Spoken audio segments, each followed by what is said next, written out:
Dear students of class 9th, let us continue science. Today we will discuss the principle of flotation, or when an object floats or sinks in a liquid. जैसा कि हम जानते हैं कि हमने इससे पहले पढ़ा आर्चिमेड्स प्रिंसिपल।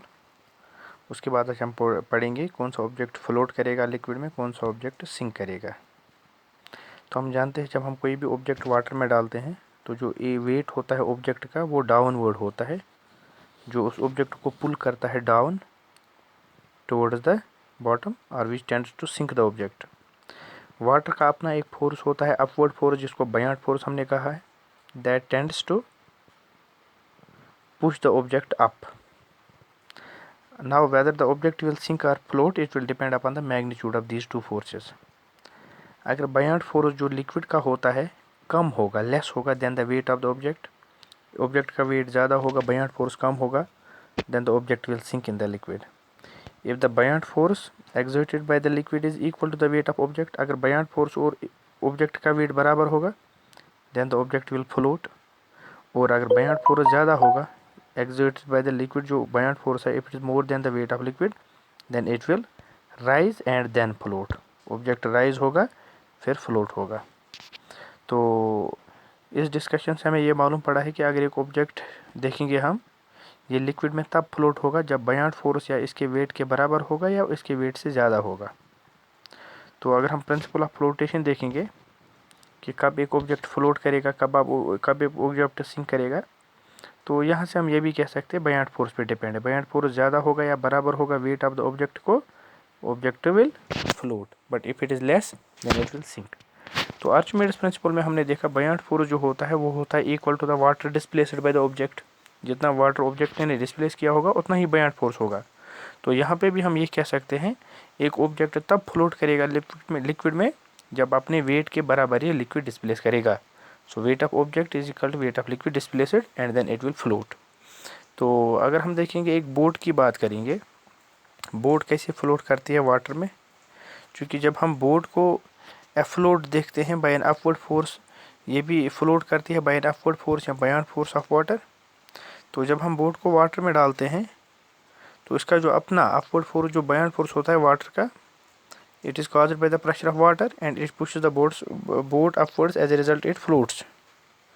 तो जब हम बोट को वाटर में डालते हैं ये ज़्यादा से ज़्यादा वाटर को डिस्प्लेस करती है, ठीक है ना। तो जो वेट ऑफ वाटर डिस्प्लेस्ड होता है, जो बोट का थोड़ा सा हिस्सा पानी में चला जाता है, सबमर्ज हो जाता है, वो बहुत ज़्यादा वाटर डिस्प्लेस करता है। So the weight of water displaced by the submerged part of boat is equal to the weight of the boat, ठीक है ना।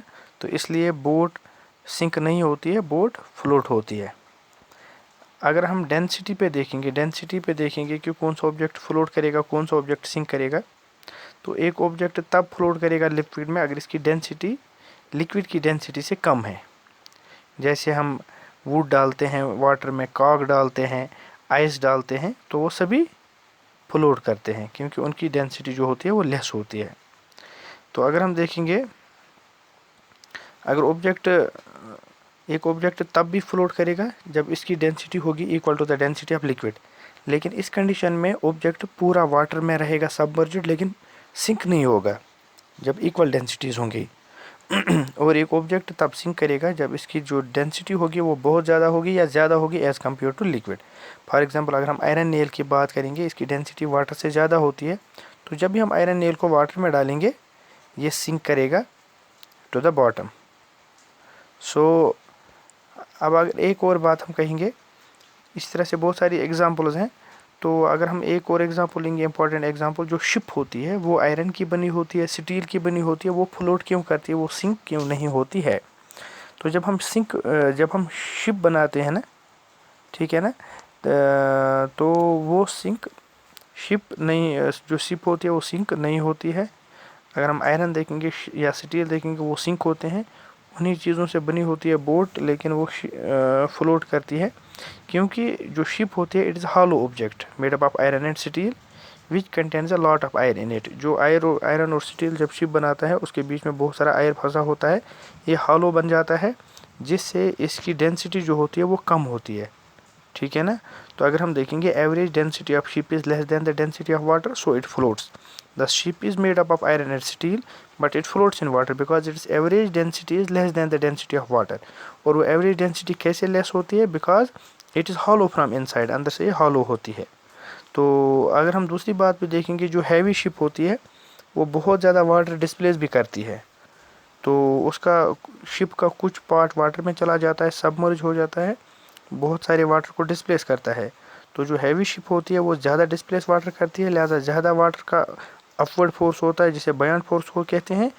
इसी वजह से वो शिप सिंक नहीं होती है, फ्लोट होती है।